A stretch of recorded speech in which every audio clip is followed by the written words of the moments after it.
നമ്മുടെ കുഞ്ഞുങ്ങൾക്ക് വിട്ടുമാറാതെ ചുമ അല്ലെങ്കിൽ ശ്വാസം മുട്ട് വരുന്നു. ഇടയ്ക്കിടയ്ക്ക് ആശുപത്രിയിൽ പോയി നമ്മൾ നെബുലൈസേഷൻ ചെയ്യേണ്ടി വരുന്നു. ഒന്ന് കളിച്ചാൽ തന്നെ ചുമ വരുന്നു, കളിക്കാൻ പറ്റുന്നില്ല, കിടക്കുമ്പോൾ ഉറക്കത്തിൽ നിന്ന് എണീറ്റ് ചുമയ്ക്കുന്നു. ഇങ്ങനെയുള്ള കുട്ടികൾ ധാരാളം നമ്മളെ കാണാൻ വരാറുണ്ട്.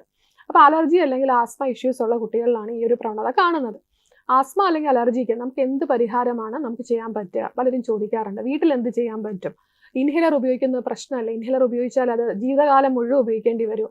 ഈ ഒരു കാര്യം നാം മനസ്സിലാക്കേണ്ടത്, ഇൻഹേലർ എന്ന് പറയുന്നത് ഒരു ഉപകരണം മാത്രമാണ്. നമ്മൾ നെബുലൈസ് ചെയ്യുന്നു, നെബുലൈസേഷൻ ഉപയോഗിക്കുന്ന അതേപോലെ തന്നെ ഒരു ഉപകരണം മാത്രമാണ് ഇൻഹേലർ എന്ന് പറയുന്നത്. അപ്പോൾ എന്താണ് വ്യത്യാസം? ഇൻഹേലറിലെ ആ പാർട്ടിക്കിൾ സൈസ്, നമ്മൾ ആ ഒരു മരുന്ന് പോകുമ്പോൾ വരുന്ന ആ മരുന്നിന്റെ എന്താ പറയുക, തന്മാത്രകളുടെ സൈസും നെബുലൈസേഷനിലെ തന്മാത്രകളുടെ സൈസും തമ്മിൽ വ്യത്യാസമുണ്ട്. അപ്പം നമ്മുടെ ശ്വാസകോശത്തിലോട്ട് നേരെ പോയി ഡെപ്പോസിറ്റ് ചെയ്യുകയാണ് ചെയ്യുക. അതായത് നേരെ വായ്ക്കുള്ളിലാവാതെ നമ്മൾ നെബുലൈസേഷൻ ചെയ്യുമ്പോൾ നമ്മുടെ വായ്ക്കുള്ളിലൊക്കെ മരുന്നിരിക്കാനുള്ള സാധ്യതയുണ്ട്. പക്ഷെ കുഞ്ഞുങ്ങളിൽ നെബുലൈസേഷൻ പകരം ഇൻഹേലർ ഉപയോഗിക്കുകയാണെങ്കിൽ മരുന്ന് ശ്വാസകോശത്തിൽ തന്നെ ഡെപ്പോസിറ്റ് ചെയ്യും. മറ്റ് ശരീരഭാഗങ്ങളിലോട്ട് മരുന്ന് എത്താനുള്ള സാധ്യത കുറയും. സൈഡ് ഇഫക്ട്സ് കുറവാണ് ഇൻഹേലറിൽ. നാം ധരിക്കുന്നത് ഇത് സ്റ്റിറോയിഡ് അല്ലേ, അപ്പോൾ കുഞ്ഞുങ്ങൾ ഇത് സ്ഥിരം ഉപയോഗിച്ചു കഴിഞ്ഞാൽ അഡിക്ഷൻ ആവുമോ? ആസ്മ എന്ന് പറയുന്നത് സാധാരണ രീതിയിൽ കുഞ്ഞുങ്ങൾക്ക് സ്റ്റാർട്ട് ചെയ്യുന്നത് 4 മാസം മുതൽ 4 വയസ്സിനിടയ്ക്ക് ശ്വാസം മുട്ട്, കഫക്കെട്ട് ഒക്കെ ആയിട്ട് വരുന്ന കുട്ടികളിൽ 4 വയസ്സൊക്കെ ആകുമ്പോൾ ആസ്മയായിട്ട് നമ്മൾ ഡയഗ്നോസ് ചെയ്യും. ഏകദേശം 4 വയസ്സിനുള്ളിൽ അങ്ങനെ ഡയഗ്നോസ് ചെയ്യുന്ന കുഞ്ഞുങ്ങൾ ഒരു 7 മുതൽ 10 വയസ്സാകുമ്പോൾ ഈ ഒരു രോഗം മാറിപ്പോവും.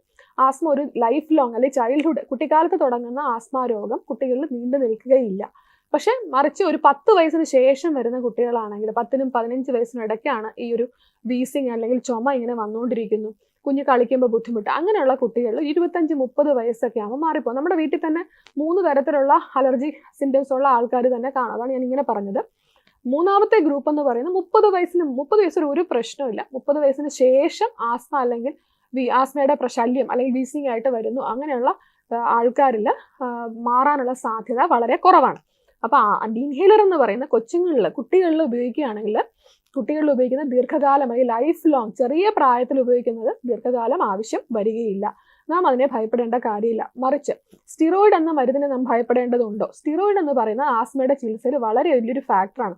നമ്മൾ ലൈഫ് ത്രെട്ടണിങ് ആസ്മ അല്ലെങ്കിൽ സിവിയർ ആയിട്ട് കുഞ്ഞ് ശ്വാസം മുട്ടായിട്ട് ആശുപത്രി വരുമ്പോൾ, ICU കിടത്തേണ്ട ആവശ്യം വരുമ്പോഴൊക്കെ നമ്മൾ കൊടുക്കുന്ന മരുന്നെന്ന് പറയുന്ന ആദ്യത്തെ ഒരു ആസ്മ അറ്റാക്കിന് ചിലപ്പോൾ സ്റ്റിറോയിഡ് ഇഞ്ചക്ഷൻ തന്നെ വേണ്ടി വരും അത് കുറയ്ക്കാൻ.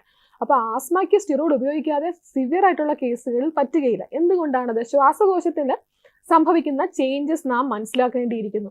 ബ്രോങ്കിയൽ ആസ്മ എന്നാണ് പറയുന്നത്. അതായത് ബ്രോങ്കസ് എന്ന് പറയുന്ന ആ ശ്വാസകോശത്തിന്റെ ശ്വാസനാളിയിൽ ചുരുക്കം സംഭവിക്കുകയും, രണ്ടാമത്തെ ചേഞ്ച് എന്ന് പറയുന്നത് അവിടെ നീർക്കെട്ട് ഉണ്ടാവുകയും ചെയ്തു. ഈ നീർക്കെട്ടിനെ ആന്റിബയോട്ടിക് ഉപയോഗിച്ച് നമുക്ക് ചികിത്സിക്കാൻ പറ്റുകയില്ല. മറിച്ച് ആ നീർക്കെട്ട് കുറയ്ക്കേണ്ടത് സ്റ്റിറോയിഡ് മരുന്ന് മൂലമാണ്. അതെന്തുകൊണ്ട് സ്റ്റിറോയിഡ് ഉപയോഗിക്കുന്നു? കാരണം അവിടെ ഉണ്ടാകുന്ന പദാർത്ഥങ്ങളുടെ രാസപ്രവർത്തനം തടയാൻ സ്റ്റിറോയിഡിന് മാത്രമേ തടയാൻ സാധിക്കുകയുള്ളൂ. അതിനാൽ സ്റ്റിറോയിഡ് സിവിയറായിട്ട് അല്ലെങ്കിൽ കാര്യമായ ആസ്മ ശല്യം ചെയ്യുന്ന കുട്ടികളിൽ തീർച്ചയായിട്ടും വേണം. അപ്പോൾ നമ്മൾ ഓറലി അല്ലെങ്കിൽ സിറപ്പ് രൂപത്തിൽ കൊടുക്കുന്നത് വളരെയധികം ഡോസ് വേണ്ടി വരും, അല്ലെങ്കിൽ ഗുളിക രൂപത്തിൽ കൊടുക്കുന്നതിനും ഡോസ് വേണ്ടി വരും. അത് മറിച്ച് ഇഞ്ചക്ഷൻ ആയിട്ട് കൊടുക്കുകയാണെങ്കിൽ അതിലും അധികം ഡോസ് വേണ്ടി വരും. പക്ഷേ ഇൻഹേലറായിട്ട് ഉപയോഗിക്കുമ്പോൾ വളരെ കുറച്ച് ഡോസ് മതി, ബ്ലഡിൽ കലരുകയോ സൈഡ് ഇഫക്റ്റ് ഉണ്ടാവുകയോ ഇല്ല. അതുപോലെ നേരത്തെ പറഞ്ഞ കാലയളവിൽ നമ്മുടെ കുഞ്ഞിൻ്റെ അസുഖം മാറുമ്പോൾ ആസ്മയും അതിനൊപ്പം ഇൻഹേലറും നിർത്താവുന്നതാണ്.